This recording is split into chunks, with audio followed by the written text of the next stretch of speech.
Introducción a la filosofía de la praxis, por Antonio Gramsci. 15. Segunda parte. Algunos problemas para el estudio de la filosofía de la praxis, ciencia moral y materialismo histórico. La base científica de una moral del materialismo histórico debe buscarse, a mi entender, en la afirmación de que la sociedad solo se emplea cometidos para cuya solución existen ya las condiciones de realización. Si existen las condiciones, la solución de los cometidos se convierte en deber. La voluntad se hace libre. La moral sería una búsqueda de las condiciones necesarias para la libertad de la voluntad en un determinado sentido, hacia un determinado fin, y la demostración de que existen estas condiciones. Debería tratarse también no de una jerarquía de fines, sino de una gradación de los fines a alcanzar, porque no se quiere moralizar a un solo individuo aislado, sino a toda una sociedad de individuos. Regularidad y necesidad. ¿Cómo surgió en el fundador de la filosofía de la praxis el concepto de regularidad y de necesidad en el desarrollo histórico? No parece que se pueda pensar en una derivación de las ciencias naturales. Al contrario, parece que se debe pensar en una elaboración de conceptos nacidos en el terreno de la economía política, especialmente en la forma y en la metodología que David Ricardo dio a la ciencia económica. Concepto y hecho de mercado determinado, es decir, comprobación científica de que determinadas fuerzas decisivas y permanentes han aparecido históricamente, fuerzas cuya acción se presenta con un cierto automatismo, que permite algún grado de previsibilidad y de certeza para el futuro de las iniciativas individuales que consienten a dichas fuerzas, después de haberlas intuido y comprobado científicamente. Por consiguiente, decir mercado determinado equivale a decir determinada relación de fuerzas sociales en una determinada estructura del aparato de producción. Relación garantizada, es decir, hecha permanente por una determinada superestructura política, moral, jurídica. Después de haber comprobado la existencia de estas fuerzas decisivas y permanentes y su automatismo espontáneo, es decir, su relativa independencia respecto al arbitrio individual y a las arbitrarias intervenciones gubernamentales, el científico ha hecho absoluto, a modo de hipótesis, el automatismo en sí. Ha aislado los elementos meramente económicos de las combinaciones más o menos importantes en que se presentan realmente. Ha establecido relaciones de causa y efecto, de premisa y consecuencia, y ha dado un esquema abstracto de una determinada sociedad económica. Y a esta construcción científica realista y concreta se ha ido sobreponiendo a continuación una nueva abstracción más generalizada del hombre como tal, ahistórico, genérico, abstracción que se presenta como la verdadera ciencia económica. Dadas las condiciones en que ha nacido la economía clásica, para poder hablar de una nueva ciencia o de un nuevo planteamiento de la ciencia económica, que es lo mismo, se tendría que haber demostrado que se han ido observando nuevas relaciones de fuerzas, nuevas condiciones, nuevas premisas. Esto es, que se ha determinado un nuevo mercado con un automatismo y una fenomenología nuevos y exclusivos, que se presentan como algo objetivo, comparable al automatismo de los hechos naturales. La economía clásica ha dado lugar a una crítica de la economía política, pero no parece que hasta ahora sea posible una nueva ciencia o un nuevo planteamiento del problema científico. La crítica de la economía política parte del concepto de la historicidad del mercado determinado y de su automatismo. En cambio, los economistas puros conciben estos elementos como eternos, naturales. La crítica analiza realísticamente las relaciones de las fuerzas que determinan el mercado, profundiza en sus contradicciones, valora las posibilidades de modificación conectadas con la aparición de nuevos elementos y con su reforzamiento, y presenta la caducidad y la sustituibilidad de la ciencia criticada. La estudia como vida, pero también como muerte, y encuentra en su interior los elementos que la disolverán y la superarán inevitablemente, y presenta el heredero, que será presunto mientras no dé pruebas manifiestas de vitalidad, etc. El hecho de que en la vida económica moderna el elemento arbitrario sea individual, sea de consorcios, sea del Estado, haya adquirido una importancia que antes no tenía y haya perturbado profundamente el automatismo tradicional, no justifica de por sí el planteamiento de nuevos problemas científicos, precisamente porque estas intervenciones son arbitrarias de grado distinto, imprevisibles. Se puede justificar la afirmación de que la vida económica ha sido modificada, de que existe crisis, pero esto es obvio. Por otro lado, no está claro que el viejo automatismo haya desaparecido. Solo se verifica en una escala mayor que la de antes, en los grandes fenómenos económicos, mientras que los hechos particulares han enloquecido. Hay que partir de estas consideraciones para establecer lo que significan términos como regularidad, ley, automatismo en los hechos históricos. No se trata de descubrir una ley metafísica de determinismo, ni siquiera de establecer una ley general de causalidad. Se trata de observar que en el desarrollo histórico se constituyen fuerzas relativamente permanentes que operan con una cierta regularidad y un cierto automatismo.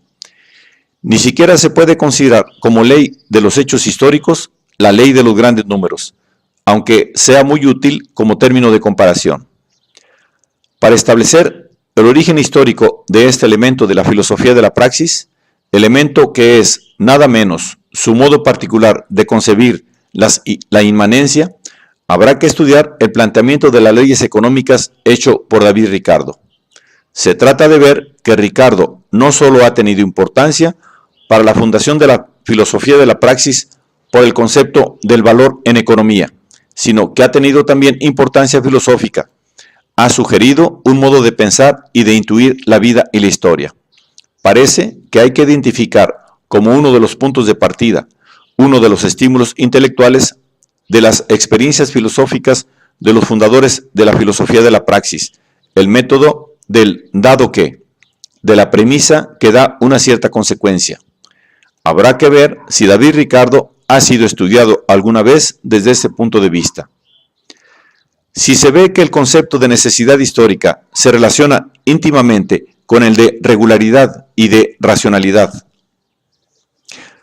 se ve que el concepto de necesidad histórica se relaciona íntimamente con el de regularidad y de racionalidad.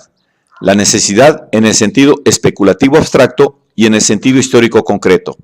Existe necesidad cuando existe una premisa eficiente y activa, cuya conciencia en los hombres se ha hecho operativa, planteando fines concretos a la conciencia colectiva y constituyendo un complejo de convicciones y de creencias poderosamente activo, como las creencias populares. En la premisa deben contenerse ya desarrolladas o en vías de desarrollo las condiciones materiales necesarias y suficientes para la realización del impulso de voluntad colectiva. Pero es evidente que no se puede separar de esta premisa material, calculable cuantitativamente, un cierto nivel de cultura, es decir, un complejo de actos intelectuales y de estos, como su producto y consecuencia, un cierto complejo de pasiones y sentimientos imperiosos. Esto es, que tengan la fuerza de inducir a la acción, cueste lo que cueste.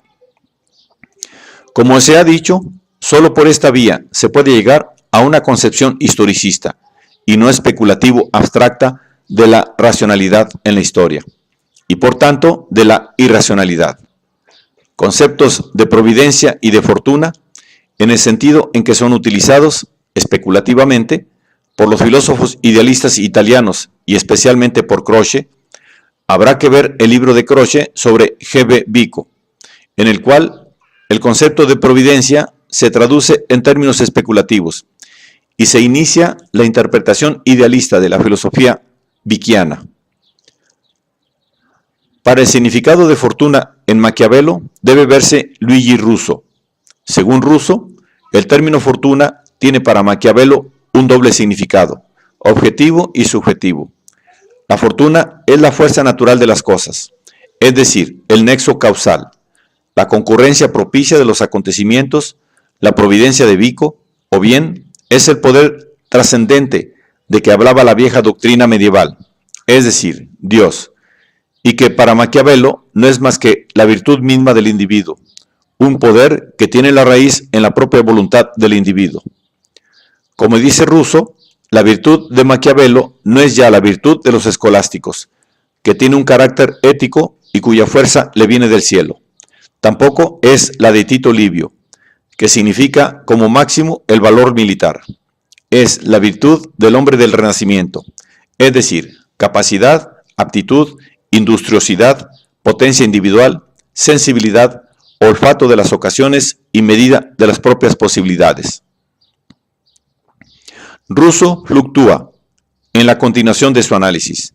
Para él, el concepto de fortuna como fuerza de las cosas, que tanto en Maquiavelo como en los humanistas conserva todavía un carácter naturalista y mecánico, solo encontrará su verificación y su profundización histórica en la providencia racional de Vico y de Hegel. Pero es conveniente advertir que estos conceptos no tienen nunca en Maquiavelo un carácter metafísico, como en los filósofos del humanismo propiamente dichos, sino que son instituciones simples y profundas, filosofía, por tanto, de la vida, y se entienden y explican como símbolos de sentimientos. Un repertorio de la filosofía de la praxis. Sería utilísimo un inventario crítico de todas las cuestiones surgidas y discutidas en torno a la filosofía de la praxis, con amplias bibliografías críticas. El material para esta obra enciclopédica especializada está tan disperso y extendido, es de valor tan distinto, escrito en tantos idiomas, que solo un comité de redacción podría elaborarlo en un tiempo nada breve. Pero una compilación de este tipo tendría una inmensa utilidad, tanto en el terreno científico como en el escolar, y para los estudiosos libres. Sería un instrumento de primer orden para la difusión de los estudios sobre la filosofía de la praxis y para su consolidación como disciplina científica, separando netamente dos épocas, la moderna y la precedente, la de los aprendices, de los papagayos y de los diletantes periodísticos. Para elaborar el proyecto habría que estudiar todo el material del mismo tipo, publicado por los católicos de los diversos países a propósito de la Biblia, de los evangelios, de la patrología, de la liturgia, de la apologética, gruesas enciclopedias especializadas de valor diverso, pero que se publican continuamente y mantienen la unidad ideológica de los centenares de miles de sacerdotes y otros dirigentes que constituyen el armazón y la fuerza de la Iglesia Católica. Para la bibliografía de la filosofía de la praxis en Alemania, deben verse las compilaciones de Ernst Drahan, citadas por el mismo Drahan en la introducción a los números 6068-6069 de la Reclam Universal Bibliothek. Habría que hacer para la filosofía de la praxis lo mismo que Bernheim ha hecho para el método histórico. El libro de Bernheim no es un tratado de la filosofía del historicismo, pero está implícitamente ligado a ella. La llamada sociología de la filosofía de la praxis tendría que ser para esta filosofía lo que el libro de Bernheim es para el historicismo en general, es decir, una exposición sistemática de las reglas prácticas de investigación y de interpretación de la historia y la política, un compendio de criterios inmediatos, de precauciones críticas, etc., una filología de la historia y de la política, tal como son concebidas por la filosofía de la praxis.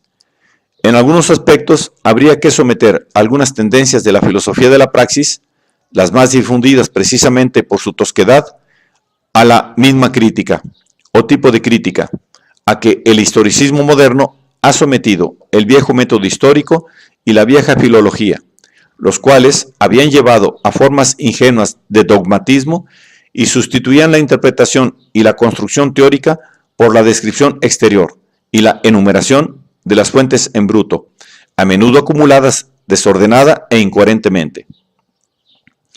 La gran fuerza de estas publicaciones consistía en aquella especie de misticismo dogmático que se había ido creando y popularizando y que se expresaba en la afirmación injustificada de que eran partidarias del método histórico y de la ciencia.